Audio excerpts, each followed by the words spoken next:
60s, an Alzheimer's home resident. Bob, 60s, an Alzheimer's home resident.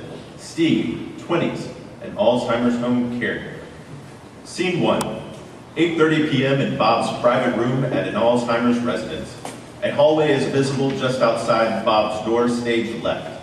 Dozens of Post-it notes are stuck on Bob's walls and furniture.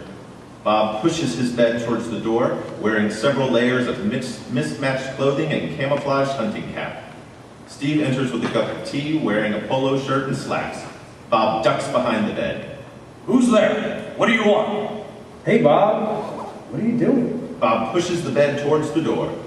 You there? Give me a hand with this, will you? We haven't got much time. Steve stops Bob from pushing the bed any further. Hey, I know Charlie wanders into people's rooms from time to time, but he's completely harmless. Bob grinds his shoulder into the bed and loses his footing. If Charlie can get this far, we're in worse shape than I thought. Steve helps Bob from the floor to the bed. Whoa, Bob, relax. Charlie's just a big teddy bear. Here, I brought you some tea to help you sleep. So we'll just drink tea like sitting ducks in our cush little rooms. Is that right? Bob reads Steve's name tag. Steve? Is that your name? You must know this is serious. Bob, you sold Comfort Rest mattresses all your life, right? Don't you think you deserve a little rest yourself? Stop trying to shut me up. Tell me what's going on. Okay, Bob, I will, just as soon as I know everyone else. Steve turns to exit. We've got to mobilize before it's too late. What's the goddamn plan of action? I think you should brush your teeth. They're dropping Armageddon any minute, and you're standing there talking about teeth? Steve tries to take off one of Bob's jackets. Get your hands off me. Tell me what's going on. Everyone is going to bed? Hell, what are you going to do when the shit hits the you-know-what? You'll need experienced men like me. Bob, why don't I give you a chance to relax, okay? Steve takes Bob's arm and guides him to sit on the bed. Here, lie down. You can't just put me down. I can still fight. Have you ever been in the war, son? You have a strong look about you. Vietnam? Korea? Yeah, I was in Nam back in '72. You do look too young for Korea. So you know what war is. You've got to protect your own. Buck up. You mustn't mess about in fear, because you know they're afraid too. I don't know why, if we're sitting here with our thumbs up our butts. Look, we don't have anything to be afraid of, Bob. This is a well-protected base here. Try and relax. I have to go check on Sophie. Relax. Yeah, right. Bob paces as Steve exits the room. Sophie enters wearing a bright-colored sweatsuit. I'm through. I need a smoke. Frank, have you seen my mother? Hi, sweetheart. My name's Steve. Why don't we go to your room? My mother needs me. Will you help me find my mother?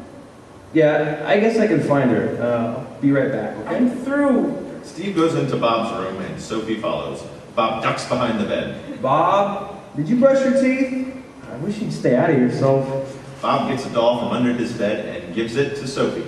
Is this yours? I was keeping it safe for you. You found my glasses. You're welcome, sugar tits. Bob, language. I found my mother, Frankie. Sophie climbs into Bob's bed, tightly holding her doll. Hey, that's not your bed, so. Leave her alone. 5 minutes in my bed is like heaven.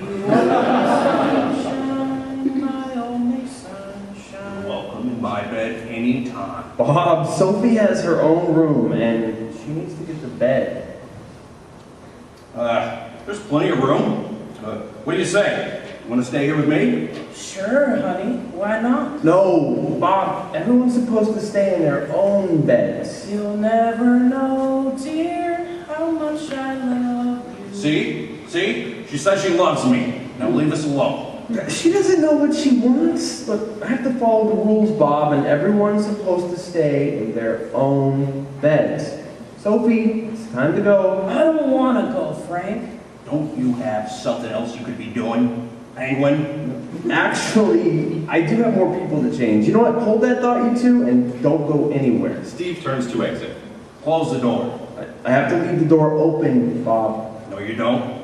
Just close the door and leave us alone. I just want to be able to hear if anything happens, okay? If an emergency happens or something.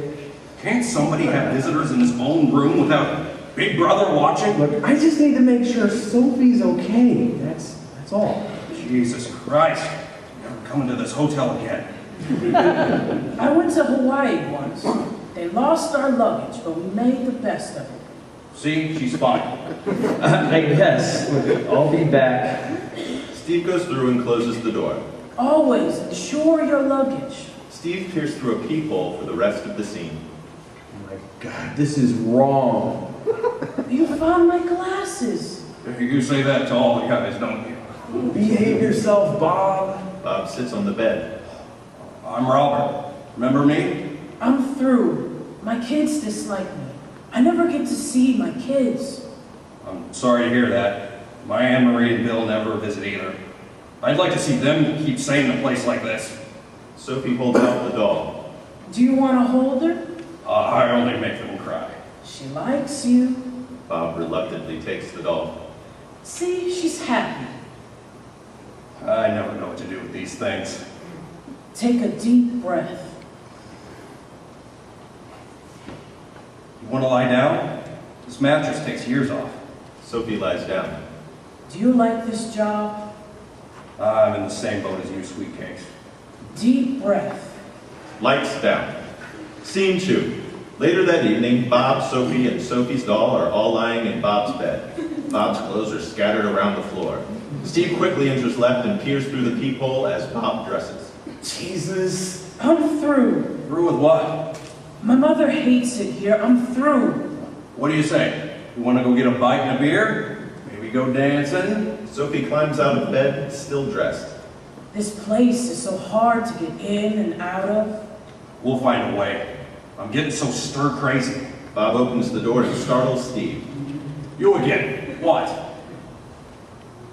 I came to take Sophie to bed. Here, let's go, Sophie. She says she wants to get out of here. We're going out. I can't let you go out. Look, Sophie has her own room. Frank, let's go home. We don't have to tell anybody about this.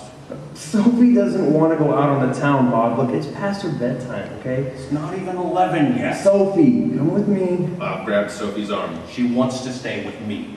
My mother hates it here. I'm through, Frank. Steve, my name is Steve. Steve removes Bob's hand from Sophie's arm. Bob, let go of her and come brush your teeth. It's getting late.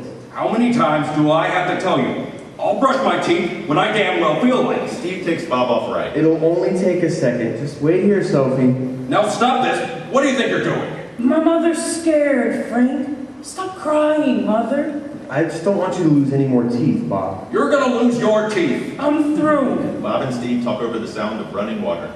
God I'm just damn doing you. my job. What gives you the right? Still, just relax, Bob. I'm almost done. You uppity little shit. I'm through. Steve enters with Bob. Maybe you really should lose all of your teeth. Bob pushes Steve away. Now get out of here, you bastard. Out. She's crying. Can't you see she's crying? Steve takes Sophie by the arm. Okay, let's go, Sophie. Let us through, Bob. No. Get your own girl, you son of a bitch. Bob grabs Sophie, knocking the doll onto the floor.